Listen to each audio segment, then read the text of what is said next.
आइए आपको मैं लेके चलती हूँ एक ऐसे मंदिर में जहाँ पे चढ़ावा चढ़ाना सख्त मना है, और ये एक गैंगस्टर का मंदिर है।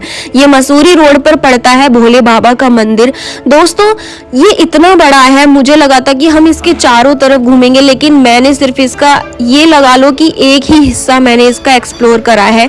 ये निजी मंदिर है, यहाँ पैसे चढ़ाना सख्त मना है। ये अलग अलग भाषाओं में लिखा हुआ है। मैं हैरान हो गई कि भाई पैसे चढ़ाना सख्त मना है, अगर आप लिख देते तो भी चल जाता, लेकिन इन्होंने इसको इतना अलग अलग तरह तरह से लिखा हुआ था, कितनी बार लिखा हुआ था, जैसा लग रहा था कि अगर कोई यहाँ पे दान पुण्य कर देगा पता नहीं क्या अनर्थ हो जाएगा। मैं यहाँ पर अंदर जाने की कोशिश कर रही थी कि आखिर इस मंदिर का रहस्य क्या है।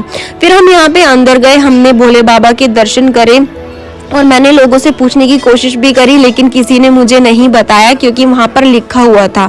और दूसरी चीज़, यहाँ पे ये साफ्टिक शिवलिंग है, मतलब कि ये बर्फ के ही बने हुए थे, लेकिन वो बर्फ एक साफ्टिक में तब्दील हो गई थी, जो ऐसे के ऐसे ही ये बहुत शुभ माने जाते हैं।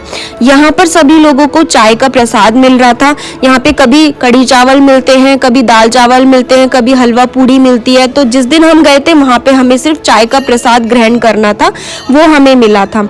यहाँ पे ये जो काउंटर है, ये जो शॉप है दोस्तों, यहाँ पर आपको कोई भी सामान लेन देन वाला नहीं मिलेगा।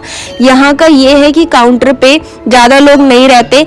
आपको क्या करना है, आप अपना सामान इकट्ठा करो, अपनी टोकरी में डालो और स्कैनर लगे हुए हैं, आप वहाँ से स्कैन करके इन्हें पैसे दे दो। फिर यहाँ पे मैंने सोचा कि मैं और आगे जाने की कोशिश करती हूँ, क्योंकि पीछे तक बहुत बड़ा बना हुआ था, लेकिन वहाँ पे जाना अलाउड ही नहीं है। उन लोगों ने मना कर दिया कि आप नहीं जा सकते पीछे। फिर मैं यहाँ पे दुकान को देख रही थी, एक्सप्लोर कर रही थी, लेकिन मुझे थोड़ा सा एक्सपेंसिव लगा ये सारी चीज़ें, तो मैंने नहीं ली। यहाँ पर मैं दुकान में एक एक चीज़ देखने की कोशिश कर रही थी कि शायद मुझे कुछ क्लू मिल जाए। मैं देखना चाह रही थी कि आखिर सामान कितने रेट का है क्या नहीं है। तो मुझे कुछ समझ ही नहीं आया, तो फिर मैंने लिया भी नहीं, क्योंकि मुझे आगे जाना था इसलिए। बहुत रुद्राक्ष थी यहाँ पे और शिवलिंग था, यहाँ साफ्टिक शिवलिंग था, मतलब कई लाखों वर्ष पुरानी जमा हुई बर्फ को साफ्टिक पत्थर में के रूप में वो प्राप्त होती है, तो फिर उसका इन्होंने शिवलिंग बना दिया भोले बाबा का। तो मुझे ये भी बहुत अच्छा लगा। और यहाँ पे ये सारे असली पन्ना और मोती वगैरह जो होते जो हम अपनी रिंग में पहनते हैं वो मिल रहे थे यहाँ पे, लेकिन मुझे उस टाइम पे मेरा बजट नहीं था, तो मैं इसको ले नहीं पाई, क्योंकि इसको भी पंडित जी से पूछ के लेना होता है। ये असली पन्ना है और जो भी धातु होती है वो यहाँ पे मणि वगैरह जो भी थी, और यहाँ पे शिवलिंग रखे हुए थे तरह तरह के, छोटे बड़े, जैसे भी आपको अगर लेना हो। तो यहाँ पर फिर मैंने सोचा कि मैं भोले बाबा को जल चढ़ा देती हूँ, तो मैं यहाँ भोले बाबा को जल चढ़ाने के लिए आ रही थी। यहाँ पे भी बहुत ज़्यादा भीड़ लगी हुई थी जल चढ़ाने के लिए तो भीड़ थी, लेकिन मैंने लोगों का ये भी देखा था कि धक्का मुक्की भी कर ही रहे थे, बट कोई नहीं। फिर मैंने सोचा कि छोड़ो यार, किसी से मंदिर में हो तो आप ऐसे किसी से बहस भी करनी सही नहीं है।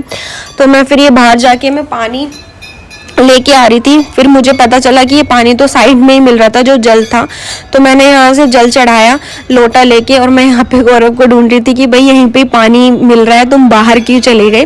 तो यहाँ पे मैं इंतज़ार कर रही थी अपनी बारी आने। दरअसल ये एक गैंगस्टर का मंदिर है जो हीरा और पन्ना धातुओं की स्मगलिंग करता था, तो उन्हीं के नाम पर ये मंदिर बनाया गया है। और उन्होंने सख्त बोला था कि यहाँ पर कोई भी चढ़ावा नहीं चढ़ाएगा, क्योंकि उनको इसकी कोई ज़रूरत नहीं थी। ये मंदिर प्राइवेट था और अब इसको आम जनता के लिए खोल दिया गया है। ये शब्द साफ साफ इस पे भी लिखा हुआ था कि यहाँ पर आप किसी से भी ये चीज़ नहीं पूछ सकते हो इस मंदिर के बारे में, ना ही सेवादारों से आप पूछ सकते हो कि इस मंदिर का रहस्य क्या है। तो ये था यहाँ का मंदिर मसूरी में।